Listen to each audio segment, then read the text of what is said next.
Hello guys, कैसे हैं आप लोग। उम्मीद है आप लोग फिट होंगे, ज़बरदस्त होंगे, मज़े में होंगे, बढ़िया होंगे। और और बढ़िया तरीके से हमारे रिएक्शंस को एंजॉय मेरा कर रहे नाम है होंगे तलहा। इश्क मौसिन तो गाइस। गाइस रमनन सागर जी की श्री कृष्णा एपिसोड नंबर 73 का पार्ट नंबर 3 लेकर आ चुके जो हैं गाइस गाइस। लास्ट पार्ट था वो बहुत ही इंटरेस्टिंग, अमेजिंग और कमाल का था, क्योंकि हमें उसमें पता चला कि वो कौन थे, नर हम्म। और नारायण। वो कृष्णा जी और अर्जुन थे। और गीता के ज्ञान में अर्जुन को बताया भी ये कृष्णा जी स्पंद ने। रहा है कृष्णा जी ने कि आप बड़े वर्षों से बड़े मेरे से जन्मों से मेरे मित्र रहे हैं और इस बात का ज्ञात आपको नहीं है, मैं ये सब कुछ जानता हूँ। जानता हूँ। और उसके बाद उन्होंने ये भी बताया कृष्णा जी ने कि अर्जुन पे जो और पांडव जो जिस उसके भाई संकट हैं, का जो मैंने कहा संकट था वो उन पर आने आने वाला है कि वाला है। उनको एक भवन में जिंदा जलाया जाने तो गाइस वाला अब है। देखना ये है कि आगे होने क्या वाला है। तो देखने के लिए चलते हैं वीडियो वीडियो की की तरफ तरफ और और देते हैं रिएक्शन रिएक्शन। गाइस।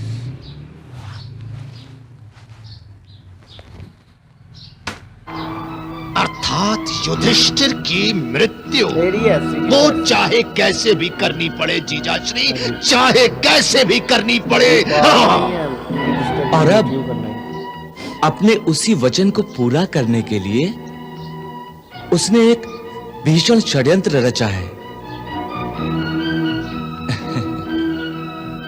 और इस डर से कि पांडवों की हत्या पर प्रजा विद्रोह न करे, उसने अपनी सहायता के लिए एक गुप्तचर को जरासंध के पास भेज दिया। अच्छा। सम्राट, आप जानकर अति प्रसन्न होंगे। बहुत सुखद समाचार आया है सम्राट, बहुत सुखद समाचार आया है। अब क्या सुखद समाचार हो सकता है महाराज शल्य? श्री कृष्ण जीवित हैं। इस सूचना ने तो देश का राजनीतिक चित्र ही बदल दिया है। उस पर हस्तिनापुर में युधिष्ठिर के युवराज बन जाने से यह स्थिति और भी गंभीर हो गई है। यह तो चिंताजनक अवस्था है महाराज शल्य। चिंताजनक तो है, परंतु एक सुखद सूचना यह भी है कि अतिशीघ्र ही इस परिस्थिति में सुधार होने की आशा है। वो कैसे महाराज शल्य?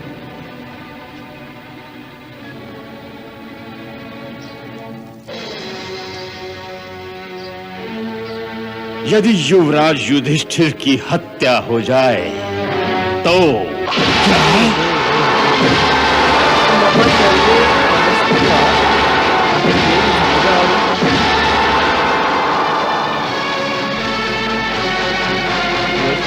ये क्या कह रहे हैं आप महाराज शल्य? मुझे भी ये लग रहा है। महाराज शल्य, क्या ये संभव हो सकता है? शायद मगर आप ही कैसे जान सकते हैं?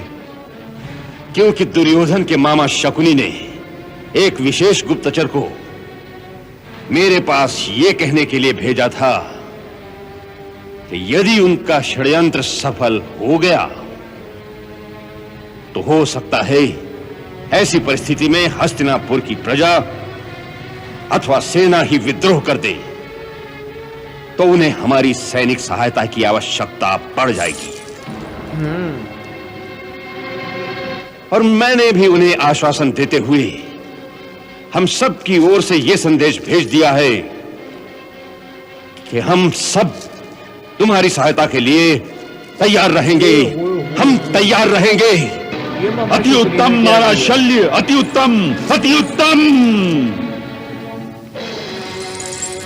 हम उनकी सहायता अवश्य करेंगे महाराज शल्य, अवश्य। इसको क्या हुआ अब? पागल।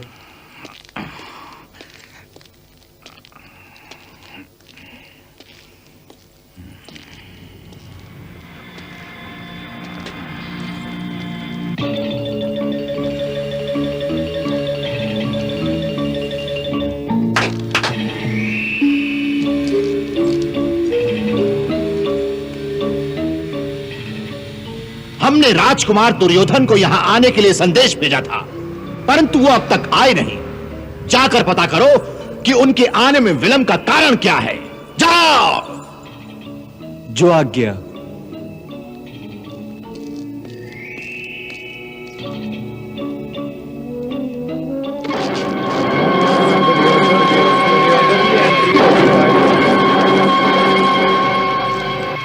क्षमा करें प्रभु। क्या है? राजकुमार दुर्योधन तो इधर ही पधार रहे हैं।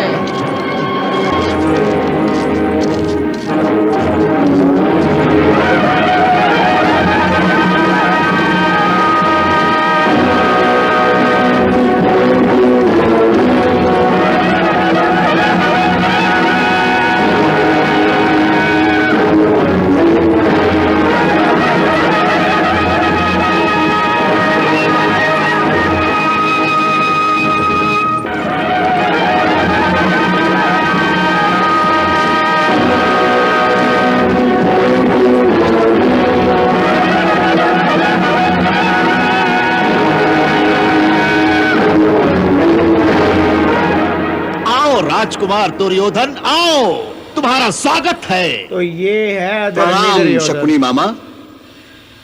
जीते रहो, प्रसन्न रहो, सुखी रहो भांजे, सुखी रहो। जी रहा हूं और सुख से जी रहा हूं, परंतु प्रसन्न नहीं हूं, ये आप जानते हैं।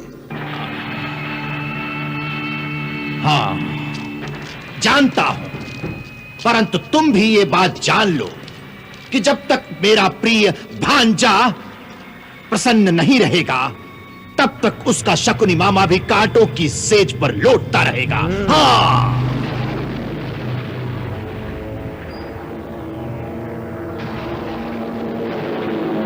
हाँ।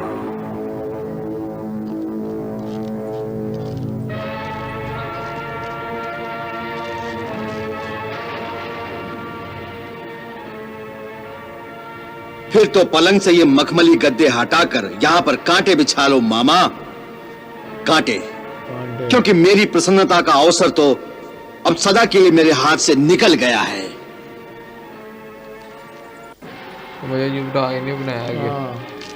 आप सदा ही मुझे एक वचन देते रहे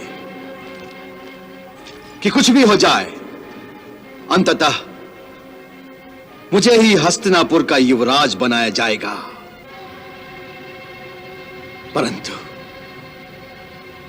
परंतु मैं युवराज की जगह केवल राजकुमार ही रहा, और आपके सारे वचन मिथ्या रह गए, मिथ्या। शकुनी मामा के वचन कभी मिथ्या नहीं हो सकते भांजे, कभी मिथ्या नहीं हो सकते। केवल उनके पूरा होने में विलंब हो सकता है गांधारी पुत्र, विलंब। हर बड़े काम के लिए धैर्य की आवश्यकता होती है, धैर्य की।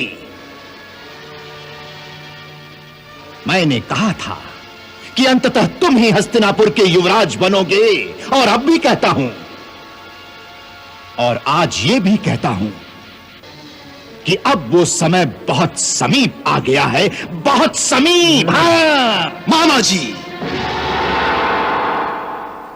झूठी तसल्लियां मत दो, मत दो झूठी तसल्लियां।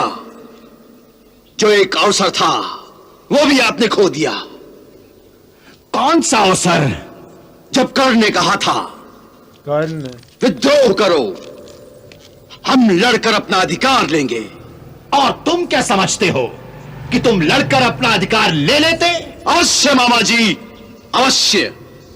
मैं और कर्ण मिलकर आक्रमण करते तो अर्जुन और भीम को परास्त करना कोई मुश्किल नहीं था। और पितामह भीष्म को भी परास्त कर देते क्या है?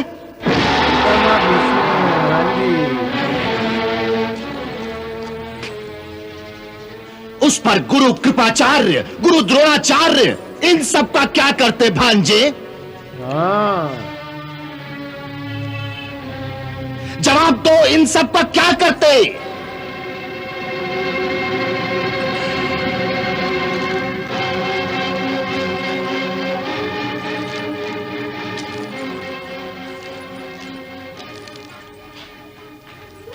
इतना याद रखो कि इन सब के होते हुए राजाज्ञा के विरुद्ध खुल्लम खुल्ला विद्रोह करके सफल होना असंभव है, असंभव। ये बात तो है मोहसिन भाई। और ये भी मत भूलो कि राजनीति की लड़ाई में षड्यंत्र और कूटनीति के बाण तुम्हारे कर्ण के बाणों से अधिक उपयोगी होते हैं। हाँ, और आज यही बात बताने के लिए मैंने तुम्हें यहां बुलाया है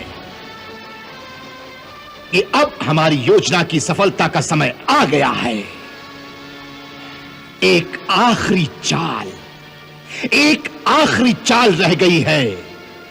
आखिरी 4 रह गई। वो पासा भी ठीक पड़ गया तो अंत, हाँ भांजे, अंत।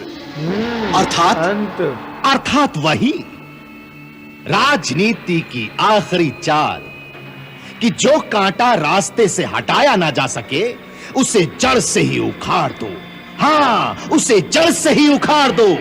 तो गाइस यहाँ खत्म हुआ ये पार्ट देखें कि मोहसिन भाई किस प्रकार मामा शाकुनी जो है वो अपना जो शुद्धनी है वो छोड़ा, उसकी चाल देखो, और अपना अंतिम योजना को सफल करने के लिए वो हर चीज करने को तैयार है। उसने दुर्योधन को बुलाया और दुर्योधन कितना अपसेट है, कहता मेरे आपने सदा मुझे एक ही ख्वाब दिखाया है कि मैं ही युवराज बनूंगा, तो मैं तो केवल राजकुमार ही बना रह गया, मेरी तो सारी खुशियां ही। और आप देखें कि अपनी योजना को सफल करने से पहले उसने मामा उधर जरासंध मामा शल्य को भी उसने अपना गुप्तचर भेज ये नहीं समझ आती, मामा शल्य तो ये जो नकुल और सहदेव थे इनके मामा है, ये क्या वही है?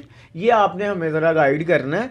और उन्होंने कहा मामा शल्य बहुत प्रसन्न होकर उनको बता रहे थे, जरासंध किस तरह एकदम उनके कहता हम अवश्य जाएंगे।